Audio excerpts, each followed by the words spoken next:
Yo, what's up, Nairobi? Thank you, thank you, thank you. Oh, it's so good to be back. I was staying here beginning of this year. I left in April, and then God tried to wash away Nairobi. It was terrible. And then I came back for a visit. Everything was fine. I left again. Then you burned Parliament down. Now I'm afraid to leave this time. Ruto's gonna kill South Seoul on TV or some shit if I leave. So I'm just gonna plant some roots. And it's not because I'm on P. Diddy's list, as one of the comics just told me. I'm not on that list. I can't beat the rap. It's so good to be back. I always forget certain things about Nairobi I love. Like, I walk around Nairobi and you guys love massages. This must be the most relaxed town.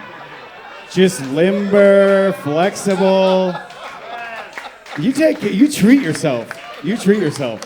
I can tell. Yeah, you don't skimp. It's great. I love that about Nairobi.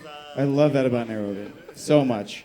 The only thing I don't like about coming back here is the flight over from the States. Has anyone ever flown from the States to Nairobi? Yeah, I know you have. I mean, we all, yes. It's a very long flight. It's 15 hours. But it's 15 hours in pretty bad company, because it's like 1% stand-up comedians and 99% missionaries. And they don't watch movies.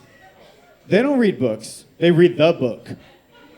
And they want to tell you about it. You're sitting there and they're like, Tyler, it ain't a pilot flying this plane. It's Jesus Christ. And then they start telling you about their mission, They're like, last time I was over there, I saved 30 souls. This time I'm going to try to double it. And you can't get them to stop, because they'll be like, well, what are you doing in Kenya? And I'm like, oh, I run a startup. Oh, what does it do? We recycle unused Bibles.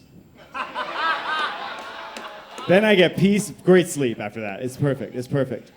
But yeah, it's good to get away. Shit is crazy in the U.S. right now. What you guys hear about the problems we're having in the U.S.? What do you guys hear about over there? Haitians. Trump, yeah. We just can't kill that motherfucker, can we? 2 times, 0 for 2. I'm like, we got to take some lessons from you guys. The time it's taken us to not kill him, Liberia would have killed 3 presidents. This is embarrassing. It's just history, guys.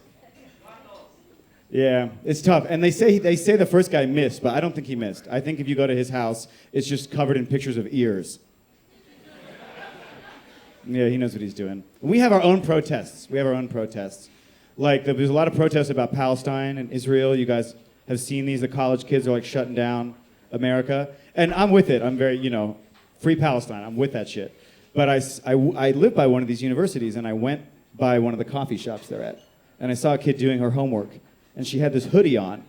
And the hoodie said, Hamas. And I was like, that's a bit much. I'm not with that.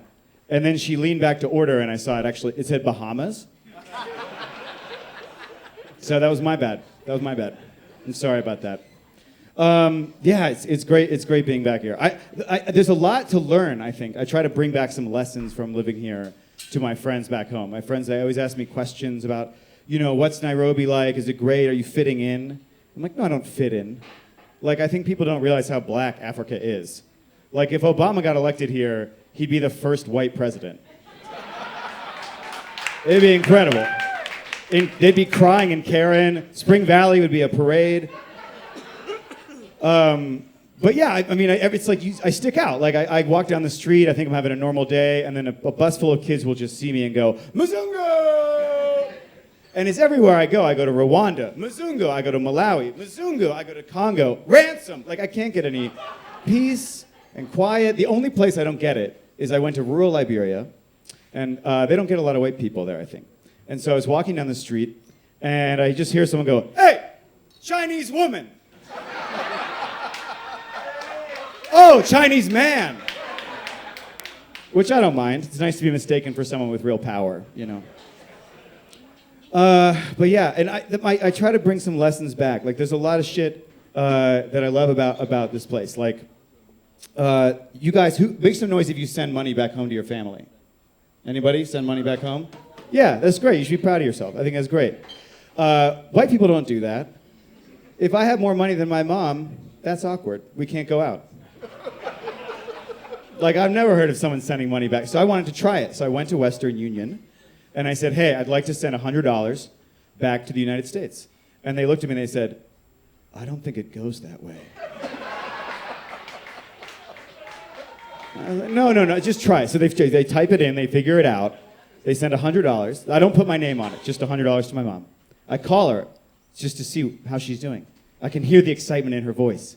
She's like, Tyler, you wouldn't believe it. I just got $100 from Africa. I told you that Nigerian prince was real. So I can't let her down. It's great. There's one downside to being here. I was excited because I was like, this will be my first time being a minority. And I've heard so much cool shit growing up in America about what it's like to be a minority. I heard about the nod. You guys know what the nod?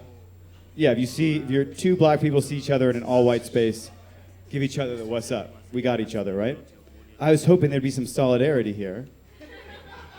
But when two white people see each other in an all-black space, they give each other the stare, which is like, what the fuck are you doing here? This is my black thing. I discovered this. Like when this table saw this table, it was like, wah, wah, wah, wah, wah. All right, thanks guys, that's my time.